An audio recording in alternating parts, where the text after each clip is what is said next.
कैसे वो तमाम दावे जो लगातार सीमा और सचिन करते आ रहे हैं एक बार फिर से उन्हीं को दोहराते हुए नजर आए। लेकिन इस बीच एक और बड़ी खबर इसी मामले से जुड़ी, ये आपको बताएंगे न्यूज रूम से मृदुल। बिल्कुल गायत्री, एक एक करके सीमा और सचिन पर खुलासे हो रहे हैं। लेकिन एटीएस से जब पूछताछ हुई, दोनों घर लौटे और जब रिपब्लिक भारत ने उनसे सवाल किए तो सीमा और सचिन का वो सच सामने आ गया है। क्योंकि जब नेपाल को लेकर सवाल किए गए तो दोनों बयानों में काफी अंतर नजर आ रहा है। इससे सीमा का झूठ एक बार फिर बेनकाब हुआ। दिखाते हैं आपको।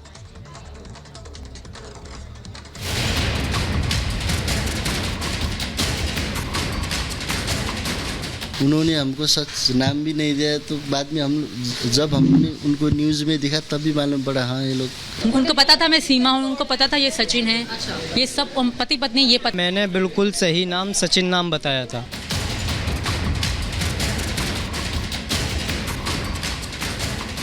शातिर दिमाग वाली सीमा हैदर हर वक्त झूठ बोल रही है। सीमा हर वो चाल चल रही है जिससे वो खुद को बेगुनाह साबित कर पाए। सचिन को भी सीमा ने अपने रंग में ऐसा रंगा है कि वो भी सीमा की ही जुबान बोल रहा है।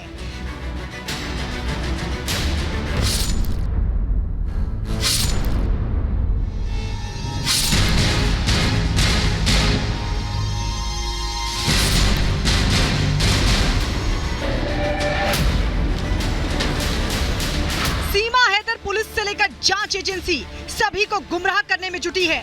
लेकिन रिपब्लिक भारत पर सीमा का झूठ पकड़ा गया। सचिन भी इस झूठ से बच ना सका। सीमा हैदर 4 दिन की कड़ी पूछताछ के बाद जब सचिन के साथ घर आई तो रिपब्लिक भारत ने उससे उसके बोले झूठ को लेकर सवाल किया। सीमा और सचिन नेपाल के जिस होटल में रुके थे उसके मालिक और सीमा के बयानों में अंतर मिला। वो फैमिली की तरह थे हमारे। पहले इन्होंने होटल में करा लिया था और वो होटल ऐसा नहीं है। वहाँ पे इतना गली गली में होटल है और वहाँ के अंकल बहुत अच्छे थे जो उनके ससुर जी बता रहे हैं। वो हमारे साथ फैमिली की तरह रहे। उनको पता था मैं सीमा हूँ, उनको पता था ये सचिन है। ये सब पति पत्नी ये पता था। ये नहीं था पता कि मैं पाकिस्तानी। शिव ने भी नहीं बताया था। जैसे ही हम काठमांडू में बस पे से उतरा तो वहीं जगह होटल वाले घूमते रहते हैं कि हमारा होटल बुक कर लो, हमारा होटल बुक कर लो। तो वो अंकल जी मिल गए तो अंकल जी ही होटल पे लगा कर ले गए। रूम बुक करवाया तो दूसरे दिन वो लड़की आई। तो उसके बाद वो लोग 1 हफ्ते तक बैठा। तो बाद में लड़की चला गया, फिर सचिन चला गया। सीमा हैदर और सचिन ने नेपाल के न्यू विनायक होटल में पूरे 7 दिन एक साथ बिताए थे। 1 हफ्ते सचिन सीमा साथ रहे। लेकिन सवाल है कि उन दोनों ने अपना नाम गलत क्यों बताया। उन्होंने नाम पूछा ही नहीं था, ना लिखवाया भी सही था। कहीं लिखा है रजिस्टर में? लिखवाया ही नहीं था। इस बात की मैं भी गवाह हूँ। मैंने बिल्कुल सही नाम सचिन नाम बताया था। अब ये हो सकता है उन्हें रजिस्टर में नहीं लिया था। एक नाम ये है मैडम,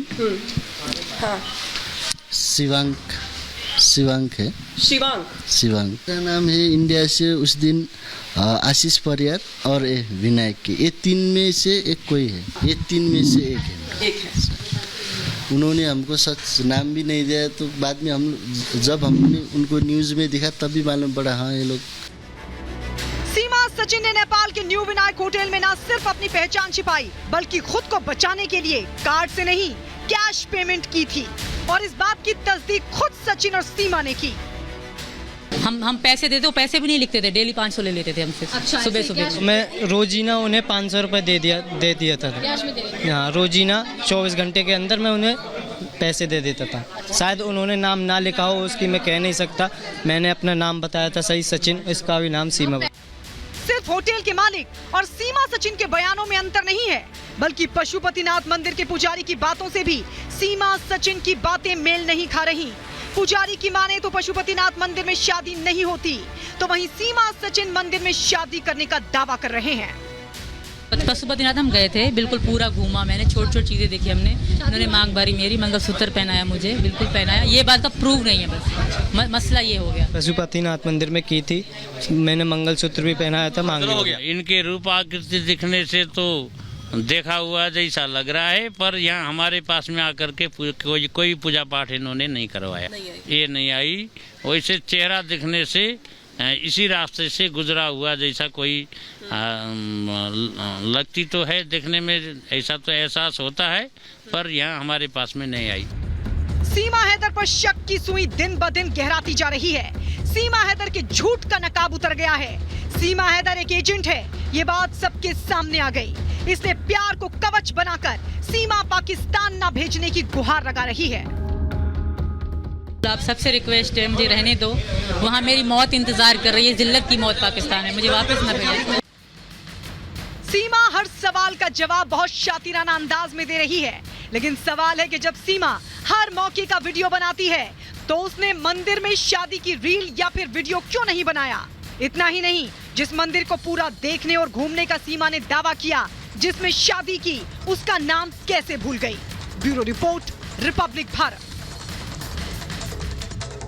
तो आपने एक बार फिर से सुना सचिन और सीमा क्या दावा कर रहे हैं। कह रहे हैं कि पशुपतिनाथ मंदिर में उन्होंने शादी की थी, लेकिन अब जो हम आपको सुनवाने जा रहे हैं वो है नेपाल के एक्स डिप्टी पीएम, जिनकी तरफ से ये कहा गया है कि हम जांच में सहयोग करेंगे। लेकिन सबसे बड़ी बात ये कही है कि पशुपतिनाथ मंदिर में जो गैर हिंदू है उनकी एंट्री बैन है। इसके अलावा उन्होंने ये भी कहा कि पशुपतिनाथ मंदिर में शादी नहीं होती। और बार बार सचिन और सीमा यही दावा कर रहे हैं। वो कह रहे हैं कि दरअसल हमने पशुपतिनाथ मंदिर में शादी की है, लेकिन उनके दावों पर सवाल खड़ा करने के लिए ये तमाम स्टेटमेंट्स काफी हैं। हमारी सहयोगी अनामिका भी लगातार वहां से रिपोर्ट कर रही हैं और वो ये बता रही हैं कि पशुपतिनाथ मंदिर के पुजारी ये कह रहे हैं कि यहाँ पर शादी नहीं होती। इसके अलावा अब नेपाल के एक्स डिप्टी पीएम ने क्या कुछ कहा, आइए सुनवाते हैं आपको। तो साफ तौर पर उन्होंने एक तरफ ये कह रहे हैं कि नेपाल सरकार पूरा सहयोग करेगी, दूसरी तरफ उन्होंने कहा कि पशुपतिनाथ मंदिर में शादी नहीं होती, मंदिर में गैर हिंदू की एंट्री बैन है। तो फिर सीमा हैदर आखिरकार कैसे मंदिर में शादी करने का दावा कर रही हैं, बड़ा सवाल अपने आप में। हमारे साथ बात करने के लिए मौजूद है नेपाल के ex deputy PM Upendra Yadav ji. Sir, ये बड़ा सवाल खड़ा होता है, वैसे तो बगल का देश है, बाई रोड भी कई लोग आते हैं इंडिया से यहाँ पर दर्शन करने के लिए, मार्केटिंग करने के लिए या वैसे भी, लेकिन एक पाकिस्तानी का यहाँ पे आना, इसके बाद सचिन का यहाँ पर आना, शादी करने का दावा करना, कुछ इनपुट मिला आप लोगों को अब तक?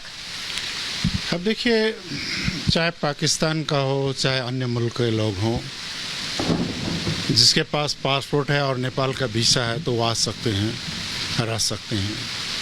तो उसी तरह से हो सकता है वो आई हो।